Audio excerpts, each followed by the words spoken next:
SLBC tunnel ప్రమాదంపై review meeting నిర్వహించారు మంత్రులు ఉత్తమ్ కుమార్ రెడ్డి, కోమటిరెడ్డి వెంకటరెడ్డి. సొరంగం పనులలో నిష్ణాతులతో సమీక్ష సమావేశం నిర్వహించారు. శ్రీశైలం ఎడమ కాల్వ నిర్మాణ పనుల్లో జరిగిన ప్రమాద ఘటనలో చిక్కుకున్న 8 మందిని రక్షించేందుకు 5 రోజులుగా రెస్క్యూ కొనసాగుతోంది.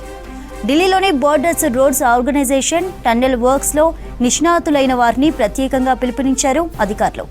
టన్నెల్ లోపల జరుగుతున్న సహాయక చర్యలను మంత్రులు సమీక్షించారు. డీబీఎం వరకు చేరే మార్గాలను సహాయక బృందాలు పర్యవేక్షిస్తున్నట్లు మంత్రులకు వివరించారు అధికారులు. రెస్క్యూకు ఆటంకంగా ఉన్న బురద నీటిని తొలగించేందుకు చర్యలు తీసుకుంటున్నట్లు తెలిపారు. మంత్రులతో పాటు ఎమ్మెల్యే అనిరుద్ రెడ్డి, ఉన్నత అధికారులు, ఆర్మీ, ఎన్డీఆర్ఎఫ్ అధికారులు రివ్యూ మీట్లో పాల్గొన్నారు.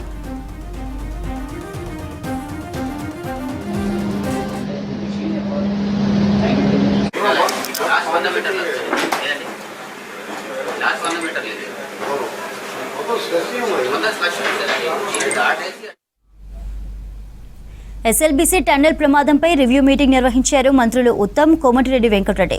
సొరంగ పనులలో నిష్ణాతులైన వారితో సమీక్ష సమావేశం నిర్వహించారు. శ్రీశైలం ఎడమ కాలువ నిర్మాణ పనుల్లో జరిగిన ప్రమాద ఘటనలో చిక్కుకున్న 8 మందిని రక్షించేందుకు 5 రోజులుగా రెస్క్యూ కంటిన్యూ అవుతోంది. ఢిల్లీలోని borders roads organisation tunnel works లో నిష్ణాతులైన వారిని ప్రత్యేకంగా పిలిపించారు అధికారులు.